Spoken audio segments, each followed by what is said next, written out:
Donc, oui, alors 3 raisons à ma demande de prise de parole.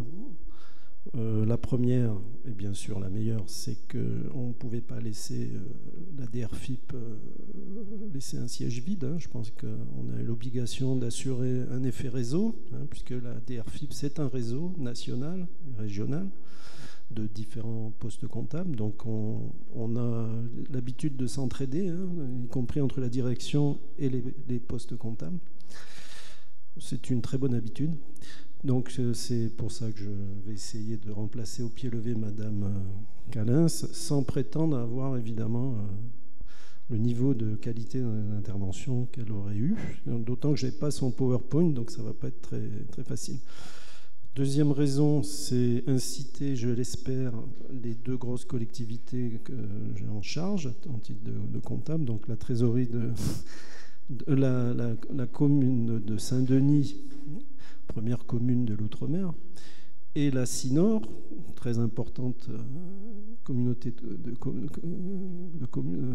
collectivité intercommunale, a candidaté pour le fameux compte financier unique, puisque vous avez compris que c'était un dispositif innovant qui est en phase d'expérimentation. Et donc, les collectivités locales ont l'opportunité de souscrire à cette expérimentation ou pas. Donc, en ce qui me concerne, ayant toujours été un peu kamikaze, je considère qu'il faut souscrire toutes les possibilités en temps et en heure. Donc là, c'est une possibilité et j'espère que les collectivités dont j'ai la charge postuleront sur ce nouveau dispositif. Troisième raison de mon intervention, c'est de donner aussi un peu la parole à un comptable, hein, puisque je pense que c'est très très bien de faire un colloque sur la gestion des collectivités locales avec les CRC. C'est très bien aussi qu'il y ait un comptable à un moment qui puisse s'exprimer. Donc je prends l'occasion. Et donner un petit peu son point de vue qui n'est pas forcément, enfin qui est plus un point de vue pragmatique de terrain. Ça peut quand même être assez intéressant, je pense. Alors en ce qui concerne le compte financier unique à la DGFIP, donc je vois que le plan a été fait par Madame Calins, c'est impact et perspective. Donc on va essayer de respecter ce plan. Alors sur les impacts qu'est-ce qu'on pourrait dire d'intelligent sur les impacts du compte financier unique. Donc moi je pense que le premier mot qui me vient à l'esprit, c'est un impact de simplification. On voit bien que alors simplification, alors c'est le grand mot à la mode hein, au niveau du tendance du gouvernement. On nous demande, notamment dans une logique de restriction des moyens, de faire preuve d'imagination fertile pour simplifier au maximum les différents processus administratifs. Donc le compte financier unique, ça s'inscrit, me semble-t-il, tout à fait dans cette démarche. Hein. On essaye de simplifier la présentation des comptes, ce qui est, à mon sens, une excellente chose. Alors cette simplification, on pourrait faire un sous-plan sur la forme et sur le fond, hein, puisqu'en fait, ce n'est pas uniquement, me semble-t-il, une simplification qui touche la forme, ça concerne aussi le fond. Alors sur la forme, donc comme ça a été dit précédemment, donc vous savez qu'il y a 2 documents, le compte de gestion qui est jugé par la Chambre régionale des comptes. Donc le compte de gestion est établi au fil de l'eau par le receveur municipal, et le compte administratif qui, lui, est établi également au fil de l'eau par l'ordonnateur. Alors la difficulté, c'est que arrivé en fin de gestion, on doit ce qu'on appelle nous pointer, enfin faire un travail d'ajustement entre les 2 comptes, compte administratif et compte de gestion, puisqu'il faut absolument que et le plus tôt possible après l'exécution budgétaire annuelle, que l'ordonnateur et le comptable convergent sur des montants financiers identiques. À savoir que le compte de gestion, ou plutôt le compte administratif, soit le reflet exact du compte de gestion, ou l'inverse. Sachant que c'est le compte de gestion qui sera examiné par la Chambre régionale des comptes. Alors ce travail-là, on peut dire ça comme ça, mais en fait, c'est quelque chose d'assez considérable pour arriver à avoir une exactitude parfaite entre les deux comptes. Donc l'idée d'avoir qu'un seul compte pour lequel s'ajuster au fil de l'eau, ça me paraît être quelque chose de très intelligent et qui va considérablement nous simplifier la tâche. Alors sachant aussi que nous avons, comme ça a déjà été dit, l'obligation de rendre les comptes le plus vite possible, notamment avant la date fatidique du 15 mars, alors notamment aussi pour les communes, les grosses collectivités qui sont rentrées dans le dispositif de contractualisation, puisque, comme ça a déjà été dit ce matin, c'est un dispositif qui est très suivi par la préfecture, etc. Donc il faut que tous les intervenants aient très vite les éléments qui leur permettent de vérifier si les différents engagements ont été tenus. Donc on a une pression pour sortir en fait le compte de gestion le plus vite possible. Donc l'idée d'avoir un seul document compte financier unique, je pense que ça va nous aider à faire une reddition des comptes de manière plus précoce. Sur la lisibilité, donc on est toujours sur la forme. Là aussi, ça a été dit, mais c'est vrai qu'un compte de gestion et un compte administratif, c'est pas forcément quelque chose de très facile à appréhender et à comprendre, puisqu'en fait, on retrouve des éléments différents, enfin des éléments en doublon et des éléments différents. Donc là aussi, l'idée d'avoir un seul document, je pense que c'est quelque chose qui sera très profitable, notamment pour le contribuable de base, qui va venir au conseil municipal et qui va pouvoir enfin peut-être comprendre ce qui se passe au niveau des finances des collectivités locales.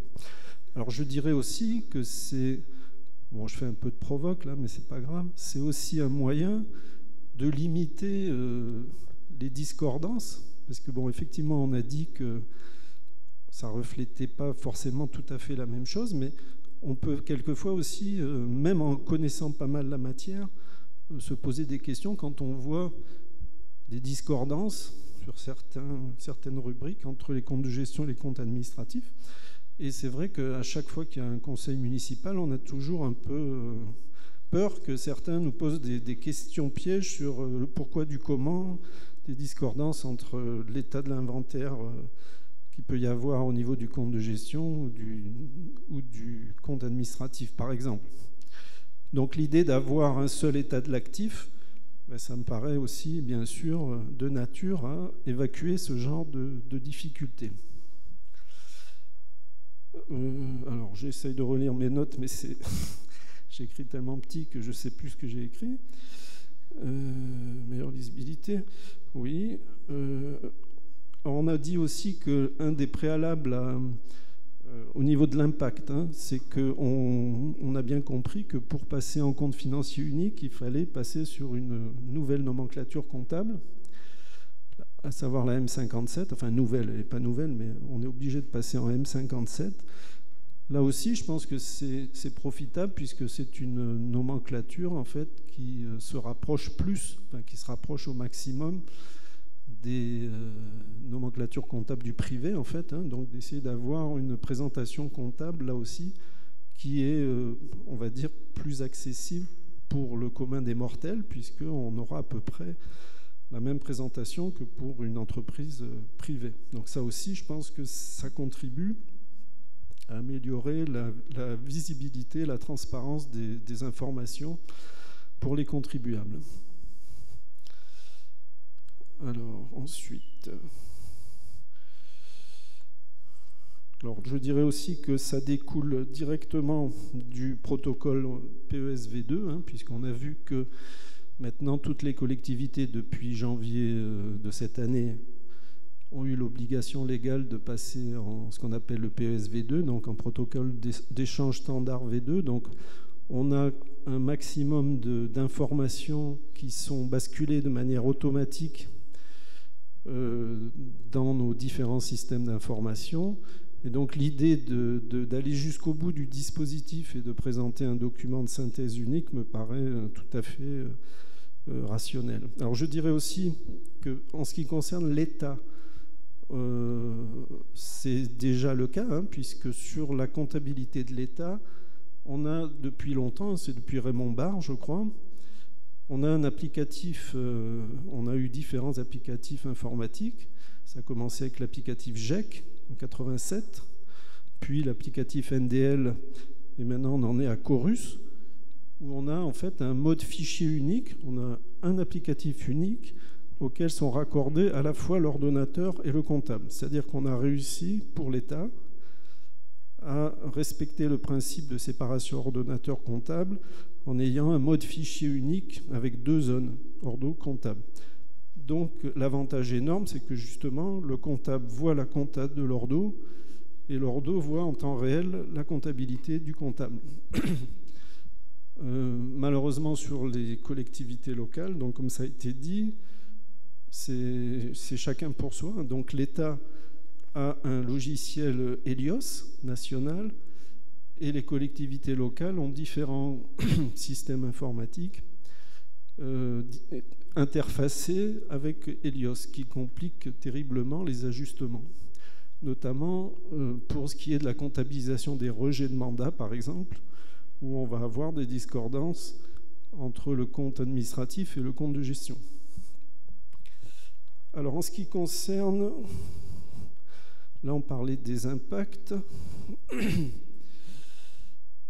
on va dire un mot des perspectives.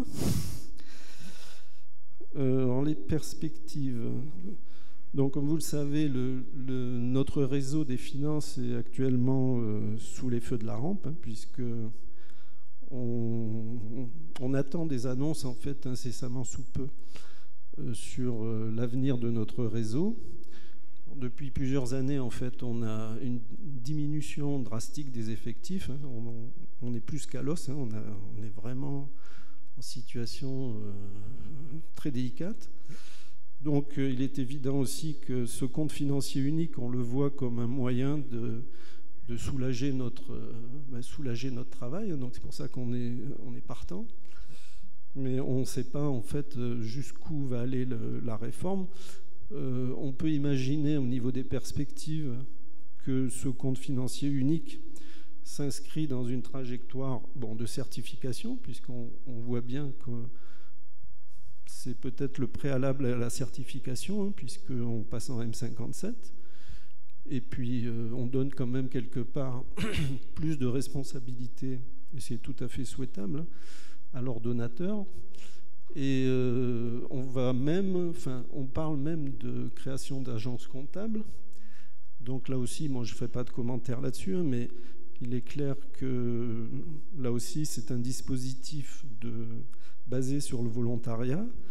Bon, pour la petite histoire, il n'y a eu que 3 collectivités, je crois, nationales qui ont postulé. C'est peut-être un peu dommage, hein, puisque si l'on veut justement accentuer le passage à la décentralisation au stade 3 ou 4, je pense qu'il est intelligent aussi d'essayer de prendre toutes les perches qui se proposent, hein, pour justement prendre la main. Donc il me semblait que la création d'agences comptables, ça pouvait aussi aller dans ce sens, mais bon, visiblement c'est un dispositif qui n'a pas été compris ni bien vendu par le gouvernement. Voilà. Donc après, on parle de création de back-office, c'est-à-dire regroupement de postes comptables. Donc on aurait des gros postes comptables qui géreraient une kyrielle de collectivités, mais uniquement pour les aspects mandat et dépenses et recettes de masse. Et le front office, c'est-à-dire la relation ordo, ça serait plus des comptables en fait, on ne sait pas trop. Enfin, voilà. Donc on est en phase de questionnement intense, hein, on ne sait pas du tout où on va, mais ce n'est pas une raison pour ne pas essayer d'avancer, notamment vers la simplification, parce que je crois que ça c'est notre devoir, hein, d'augmenter l'efficience à la fois de l'administration de l'État, et des collectivités locales. Donc il me semble que la démarche de compte financier unique s'inscrit complètement dans ce processus vertueux. Alors, en conclusion, qu'est-ce que je pourrais dire d'autre ? Je crois que je vais m'arrêter là. Voilà, en vous remerciant.